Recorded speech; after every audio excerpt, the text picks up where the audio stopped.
Genesis 34. Dinah and the Shechemites.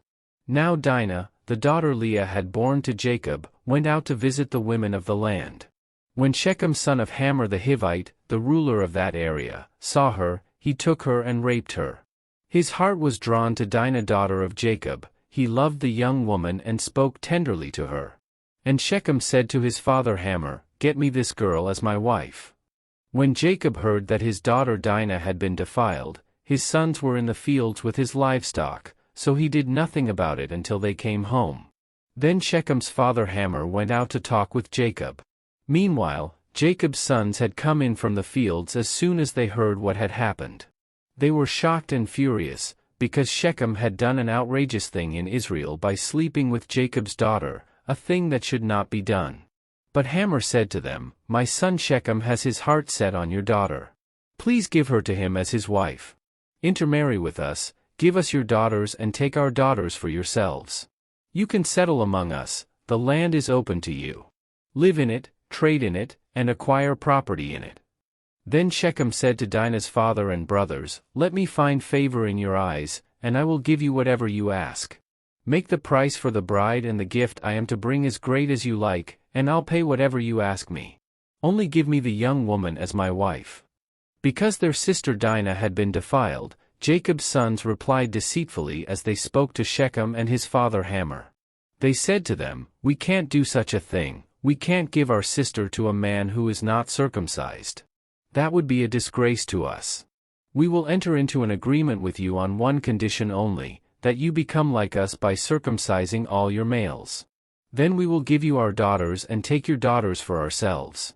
We'll settle among you and become one people with you. But if you will not agree to be circumcised, we'll take our sister and go." Their proposal seemed good to Hamor and his son Shechem. The young man, who was the most honored of all his father's family, lost no time in doing what they said, because he was delighted with Jacob's daughter. So Hamor and his son Shechem went to the gate of their city to speak to the men of their city. "These men are friendly toward us," they said. "Let them live in our land and trade in it, the land has plenty of room for them. We can marry their daughters and they can marry ours. But the men will agree to live with us as one people only on the condition that our males be circumcised, as they themselves are. Won't their livestock, their property and all their other animals become ours? So let us agree to their terms, and they will settle among us." All the men who went out of the city gate agreed with Hamor and his son Shechem, and every male in the city was circumcised. 3 days later, while all of them were still in pain, 2 of Jacob's sons, Simeon and Levi, Dinah's brothers, took their swords and attacked the unsuspecting city, killing every male. They put Hamor and his son Shechem to the sword and took Dinah from Shechem's house and left. The sons of Jacob came upon the dead bodies and looted the city where their sister had been defiled. They seized their flocks and herds and donkeys and everything else of theirs in the city and out in the fields. They carried off all their wealth and all their women and children, taking as plunder everything in the houses.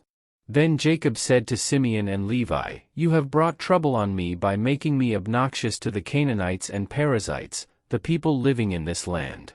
We are few in number, and if they join forces against me and attack me, I and my household will be destroyed." But they replied, "Should he have treated our sister like a prostitute?